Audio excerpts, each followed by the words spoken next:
ভালো মানুষের বস্তিত একজন পাপী মানুষ থাকে, ঠিক আছে? সবাই তাকে ঘৃণা করে। তাই কিছুদিন যাওয়ার পর এরকম হলো, সব মানুষ একত্রিত হয়ে বলল যে আমাদের সমাজের ভিতরে কোনো খারাপ মানুষ নাই, সব ভালো মানুষ। তো গতিকে তুমি একলাই খারাপ মানুষ, আমাদের এই বস্তির ভিতরে তোমার কোনো জায়গা নাই, তুমি চলে যাও। তখন আর সেই অসহায় ব্যক্তিটা তার টোপলা টাবলি নিয়ে সেখান থেকে রওনা হলো যে সে বস্তি ছেড়ে আরেক বস্তি চলে যাবে।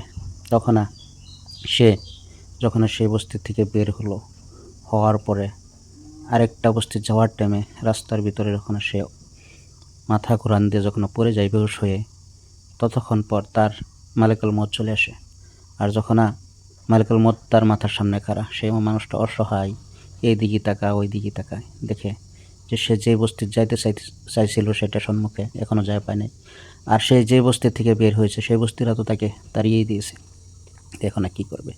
এই দিক তাকায় ওই দিক তাকায়, লাস্টে উপরের দিকে তাকাই যে আল্লাহ, আমার পাশে এখন কেউ নেই, তুমি যদি আমাকে দয়া না করো তাহলে। তখন আল্লাহ তালা তাকে মাফ করে দেয় আর বলে যে তুই তো খালি আমার কাছে তখন আপানা চাইছ যে যখন তোর অন্তিম সময় চলে আসছে, আর তুই তোর নিজের জন্য চাইছ। আর যদি তুই সারা দুনিয়ার মানুষের জন্য যদি আমার কাছে মাগফিরাত চাইতি, আমি তোর খাতিরে সবাইকে মাফ করে দিতাম।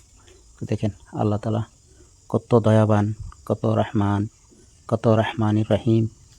সেই আল্লাহর দরবারে চলে আসুন যে দুনিয়াতে আপনাকে মানুষ স্বার্থ ছাড়া কেউ ভালোবাসবে না, ঠিক আছে?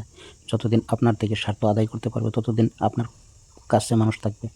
আর যখন আপনার থেকে কোনো স্বার্থ কারো আদায় হবে না, তখন কেউ আপনার পাশে থাকবে না।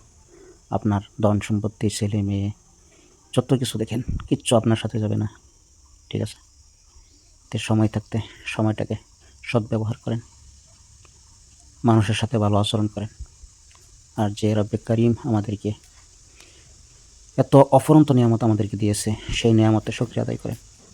আর সেই রব্বে কারিমের দরবারে আপনার মাথাটা নত করে দেন, সেজদার ভিতরে যাই বলুন সুবহান রাব্বিয়াল আলা, সুবহান রাব্বিয়াল আলা, সুবহান রাব্বিয়াল আলা, ঠিক আছে? একদিন এই দুনিয়া থেকে সবাইকে চলে যেতে হবে। আর সেই দিন আপনার সঙ্গে কিন্তু আপনার বন্ধু বান্ধব, আত্মীয় স্বজন, টাকা পয়সা, ধন সম্পত্তি কিচ্ছু আপনার সাথে যাবে না। তো সেই দিনের চিন্তা করুন যেদিন নাকি আপনি একলা থাকবেন, সেই দিনের চিন্তা করুন যেদিন আপনার সাথে কেউ থাকবে না।